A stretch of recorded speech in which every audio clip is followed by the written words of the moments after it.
Hey, so thanks for having me. So the title of my talk is Modeling the Spread of Agriculture, a Perspective from Southwest China.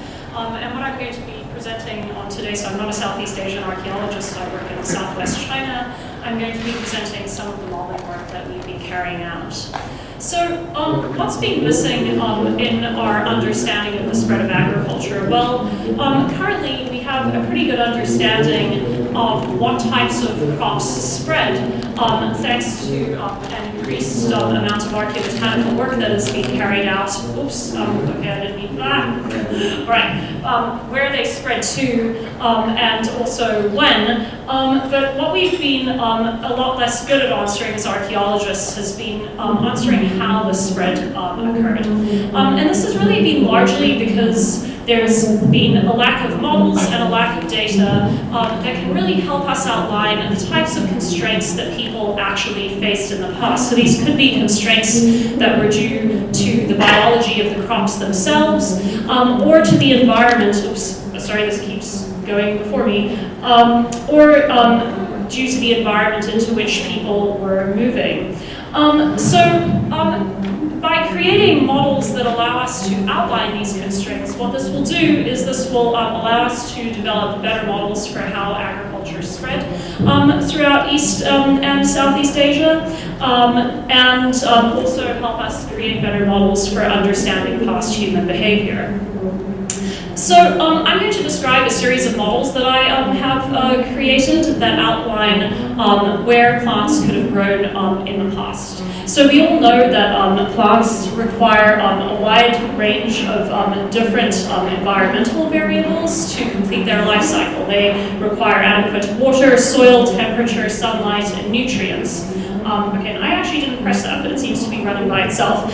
But what I'm going to be presenting to you is a model that is mainly based off modeling the thermal niche of crops. So I'm working, well, you can ask me questions afterwards about why I'm working with temperature as a primary variable. It is incredibly difficult to model water distribution in the past. It's actually quite difficult to even model precipitation distribution in the present day. And in order to do so, what I've basically been doing is I've been modeling what agronomists call growing degree days. Growing degree days are just an accumulated measure of heat that any given plant requires to complete its life cycle. So in order to do this, what I did is I took modern weather station data, I applied perturbations to this, and I also created models in order to dial this data back into the past. You can ask me questions about how I did that, but it will take a long time to explain, so I won't get into that in this talk. And then I created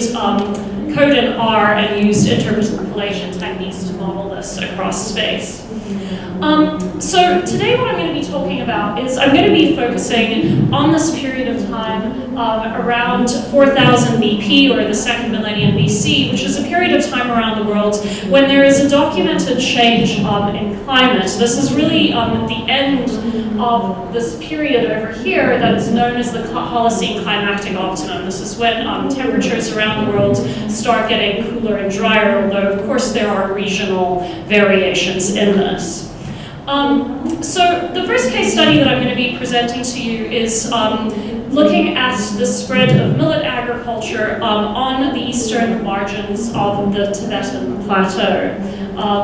So for those of you who are unfamiliar with Chinese archaeology, I'll just give a brief introduction to what we know about the spread of agriculture into this area. So there's this culture that starts off as the Yangshao culture that is based in this area over here, and that starts between 8,000 to 6,000 years ago. And then slowly throughout time, the Yangshao culture begins to move westward. During this period known as the Majayal, that is characterized by this type of pottery that you see, over here, we see a real westward expansion of this Majayal cultural material. So suddenly sites are no longer distributed in the lowlands over here. They really take this, this westward push up into the very margins of the Tibetan Plateau. So one of the things that archaeologists in this area have noticed for quite a long time is that we have our Majayal occupations over here. They started about between 5,500 to 4,000 BP. And they flourish around the eastern Himalayas, but then starting at about 4,000 years ago, there is this sudden decline both in the numbers of radiocarbon dates, but also in the numbers of sites. And in fact, there are actually almost no sites that date to this period in between. And this does seem to correspond to this documented change in temperature. And I'll get back to discussing what the wheat and barley is doing there later. So part of what I was interested in trying to understand is why do we see what appears to be this major change in settlement patterns and this major change in agricultural regimes in this area. So I decided to start looking at the growing requirements of the two crops that humans were growing in this area during this period of time. So these are two crops that were domesticated in China. These are broom corn and foxtail millet. And both of these crops, as you can see, they have a pretty short growing season. Broom corn millet between 60 to 90 days and foxtail millet 90 days. And this previously has led archaeologists to hypothesize that, oh, these crops have short growing seasons. They must be great for high altitude, cold environments. But in fact, one of the things that my modeling showed is that this is not the case at all. Most of these crops actually require very high temperatures, as you can see here, even to initiate germination. They require pretty high numbers, 3 days as well. So here's what this looks like spatially. So this is one of the models that I've created. What this represents is the probability of being in the crop niche. That means the probability that, say, out of 10 years that this crop will be able to complete its life cycle. So if you're at 1 over here, that's in 100% of those 10 years you'll be able to, and at 90%, and 0.9, that's 90%. So here's one of the things that we can see. So at 4,500 BP, when people started moving into this area, it was possible for people to cultivate millets on the margins of the eastern Tibetan plateau. But even then, they were only really able to exploit these very narrow river valley bottoms. However, at about 3,700 BP or 1,700 BC, this is really when we start seeing things changing. The probability of being in the niche in many areas drops down to about 80%, and that might not sound that high, but if you're on a 10-year basis and 2 years out of those 10 years you don't have a successful harvest, that can actually be pretty disastrous in a farming economy. And this is actually exactly the period of time when we see that most of these sites in this area are abandoned. As we move further on, the probability of being in the niche decreases even further, and indeed, we never see people growing millets in this area following this date, following 1,700 BC. They completely fall out of the diet on the eastern Tibetan plateau. So what happens during this period of time, and this is something that I decided to put in here that might be of interest to Southeast Asianists, is we see a lot of these farmers moving out of these highlands, and then they actually move east down into the Sichuan Basin. So this is new data from a site called Guedes, where I carried out archaeobotanical analysis. So it has the painted pottery, and it has a lot of the other, the material culture at the site is actually pretty much identical to what we have, to the culture that we have here on the eastern rim of the Himalayas. But also, something else seems to happen. They also move further south. And I will get back to discussing the sites in the area that are further south of the Sichuan Basin on the southern Himalayan mountain chain a little later in my talk.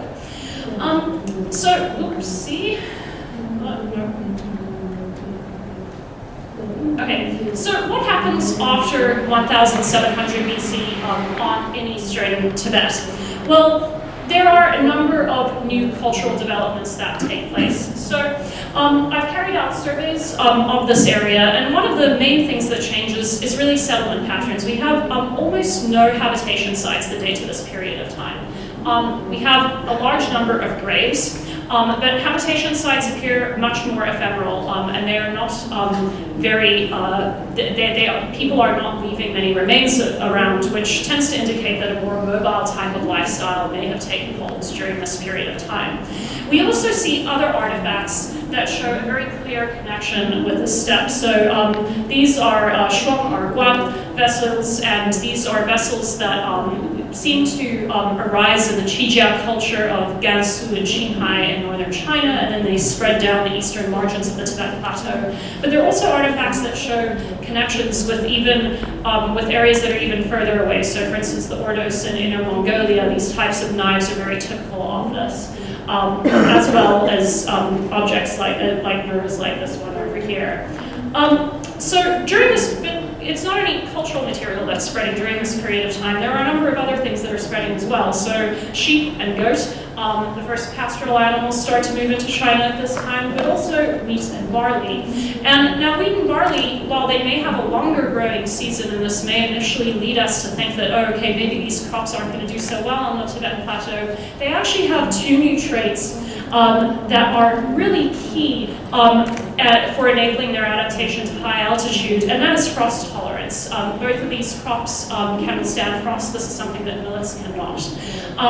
And if we look at, if we compare the distribution of millets throughout time on the Tibetan Plateau, so that's this graph up here, to the distribution of wheat and barley, one of the things that we can really see is that wheat and barley can grow on the Tibetan Plateau for a much longer period of time.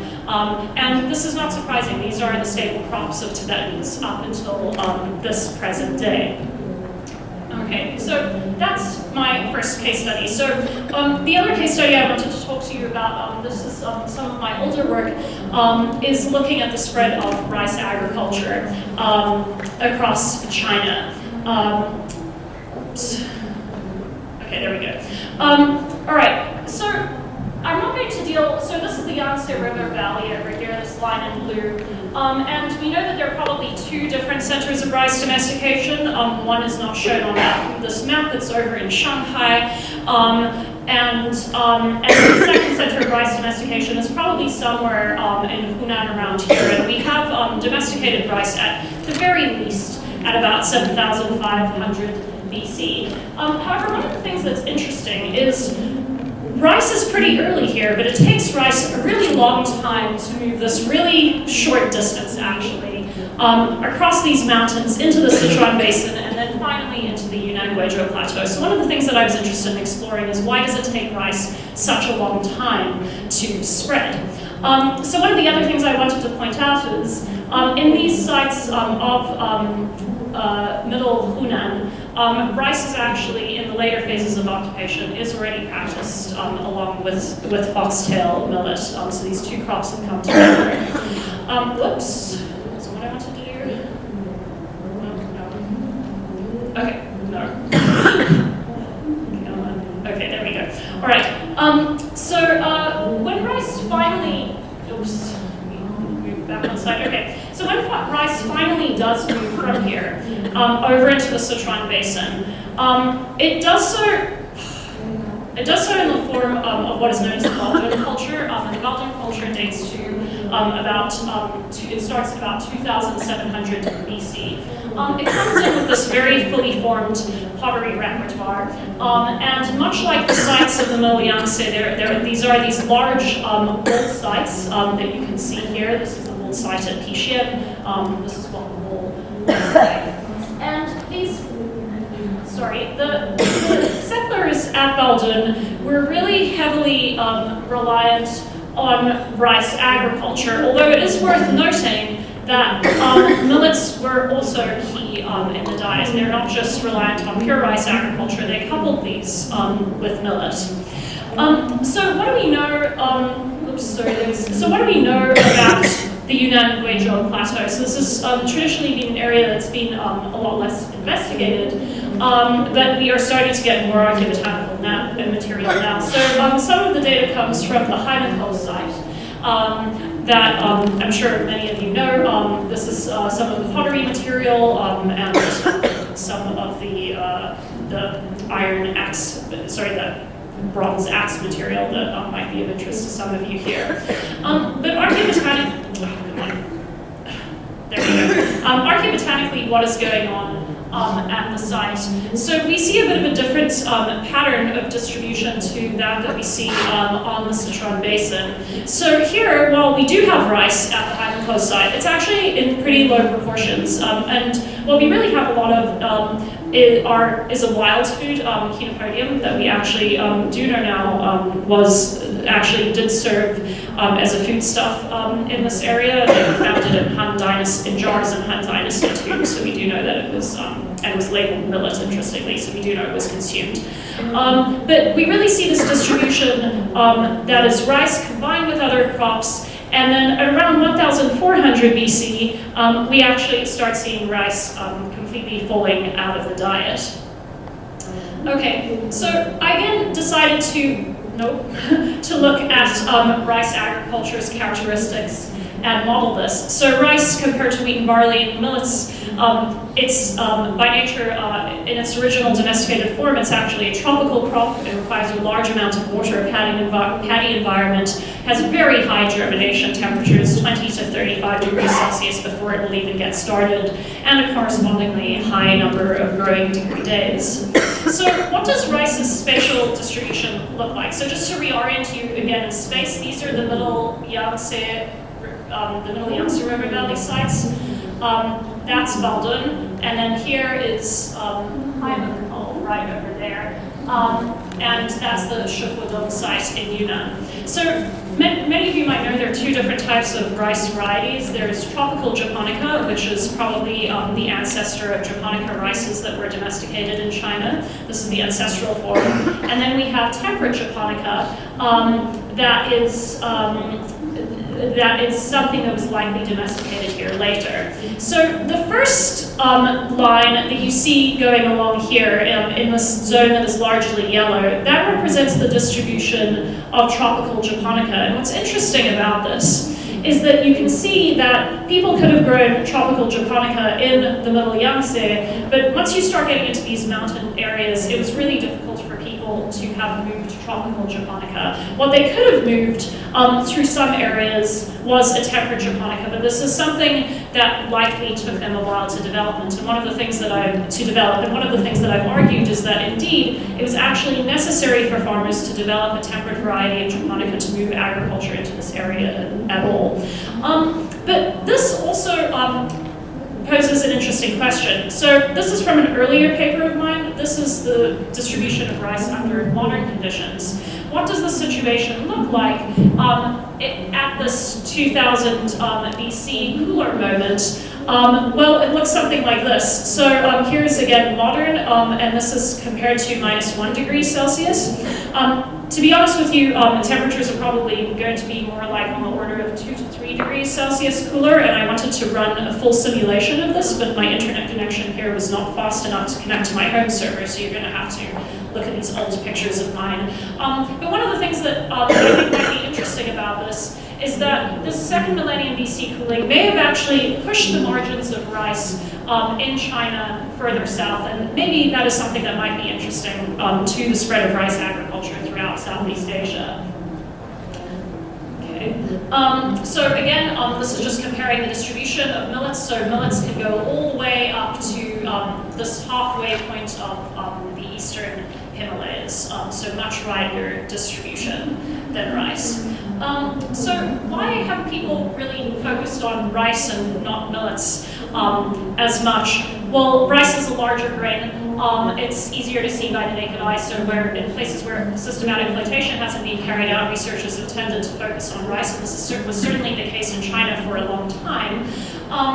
So this is just a collection of different sites that I studied throughout China, and the ones in blue are the sites that were studied early on before systematic flotation was carried out. You can see that only rice was present at those sites, or so we thought.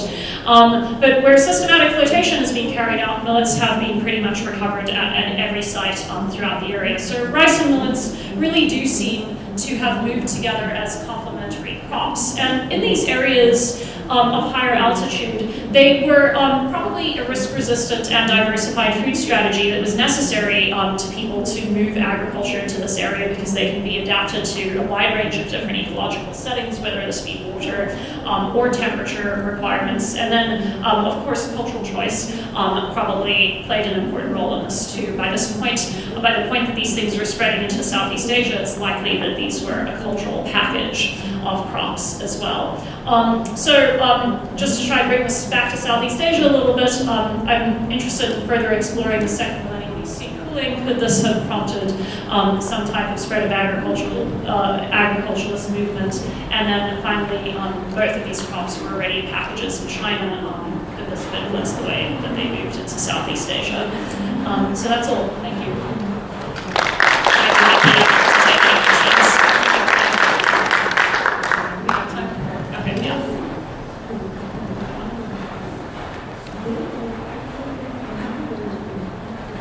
Oh, yeah.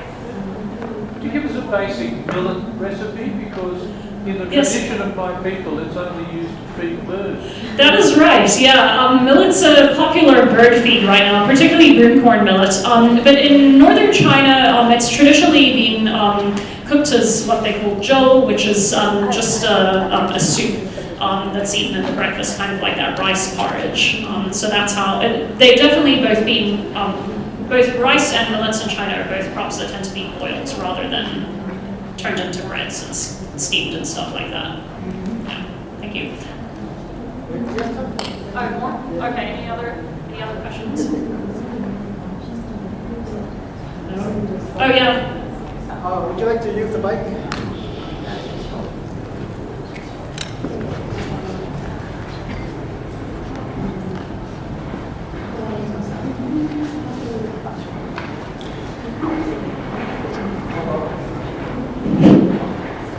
How about buckwheat?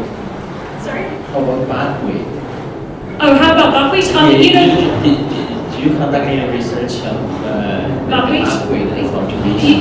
Yeah, that's a great, so buckwheat is a great question. I actually have found some buckwheat in some of my sites, and it's also been found at Heinekol as well.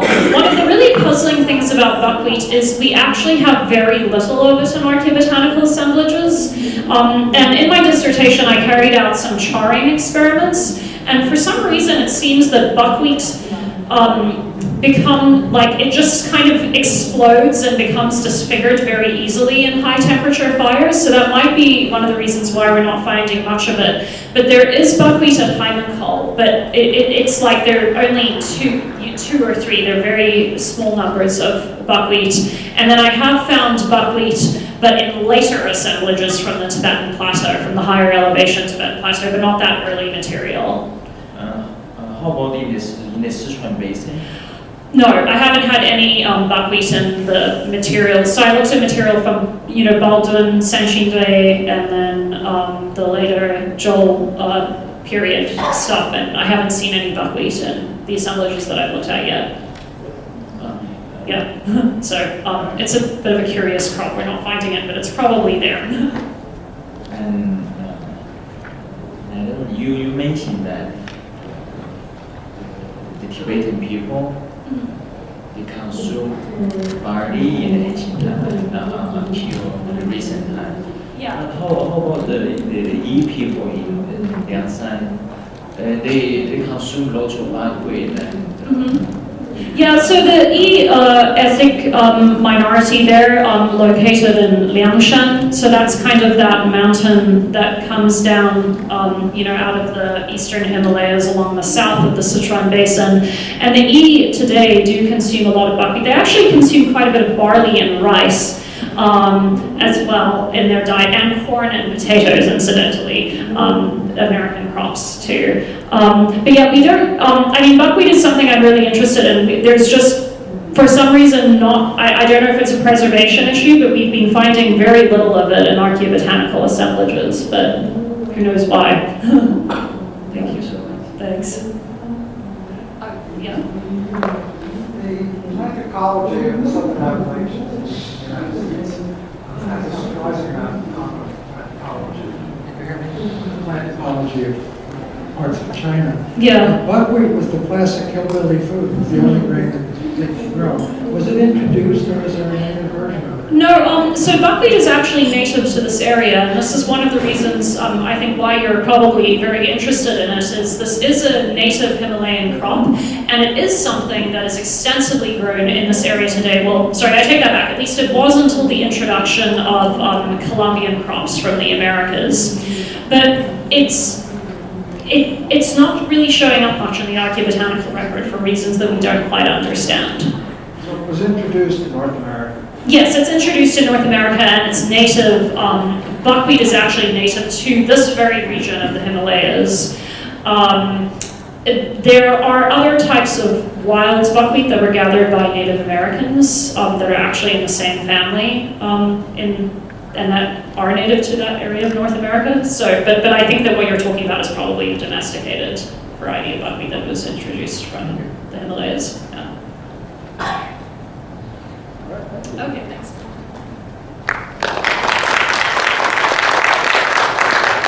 Thank you, Jade. And now for